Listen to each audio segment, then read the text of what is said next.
Hey there everyone, it is JP Letnick, and in this video I'm going to show you what you need to do if you're going to be working with a corporation that owns real estate or wants to purchase real estate.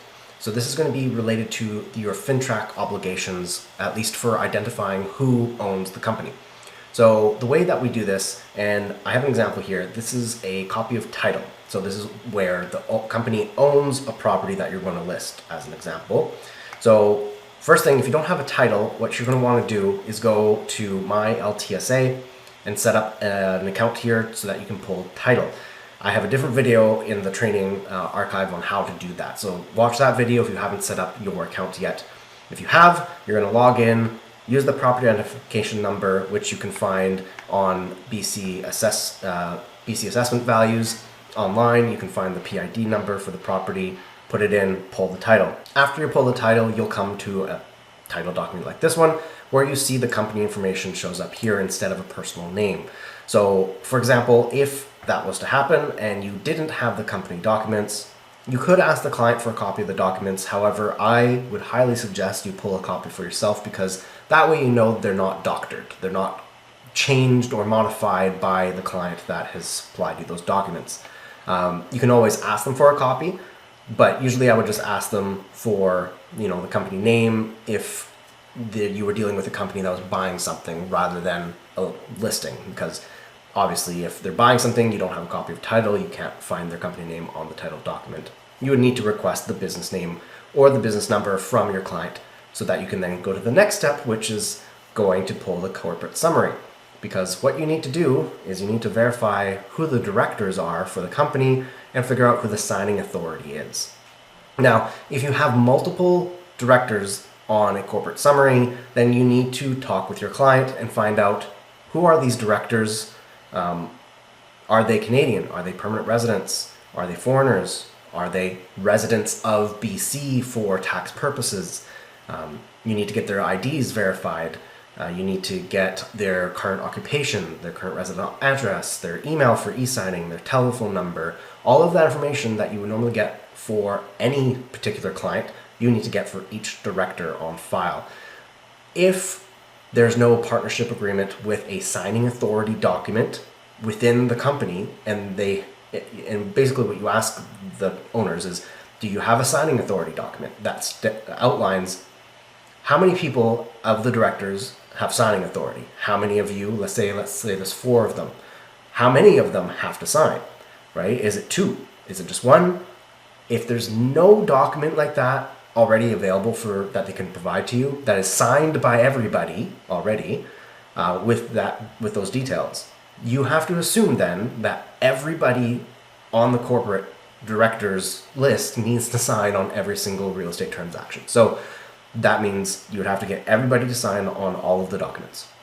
Now, that being said, let's take this as an example. So you now have this business number. How do you get a corporate summary? Well, you would go to an online search such as this one, speedysearch.ca.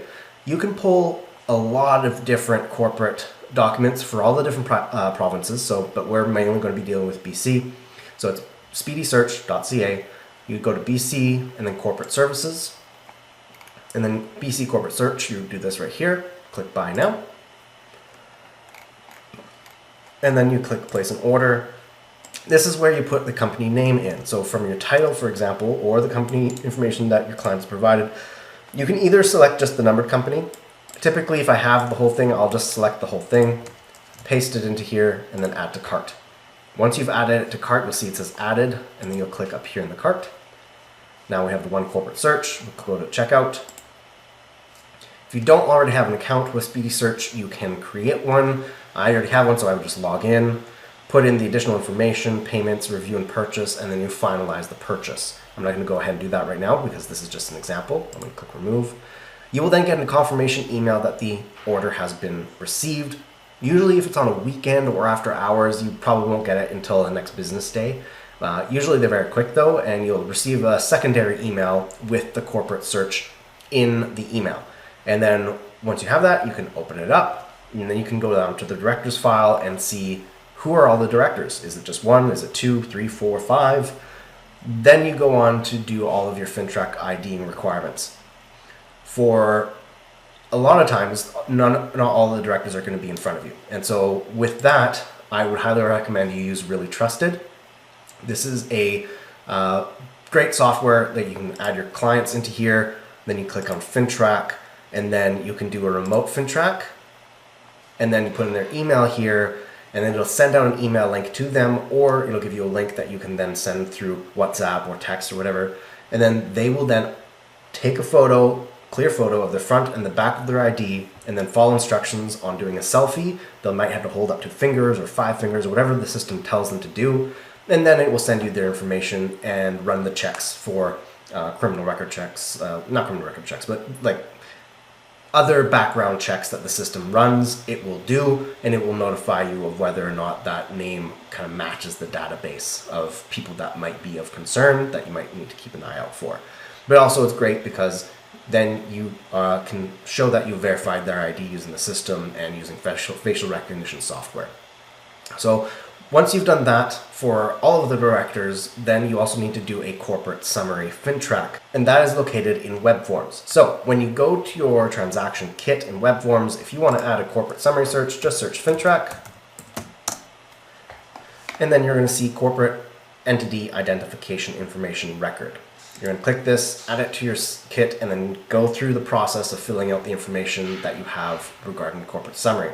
If you have any questions, please let me know, but that is in essence what you need to do when you are dealing with a corporation. You need to pull the corporate documents, check who's the directors, get all the same information you would normally with any other client, do the FinTrack for each director, find out who has signing authority and keep a copy and provide it to the office as well of the signing authority document, or have all the directors sign, and then do the corporate summary FinTrack as well.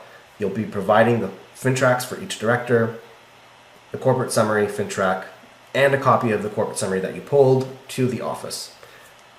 Let me know if you have any questions.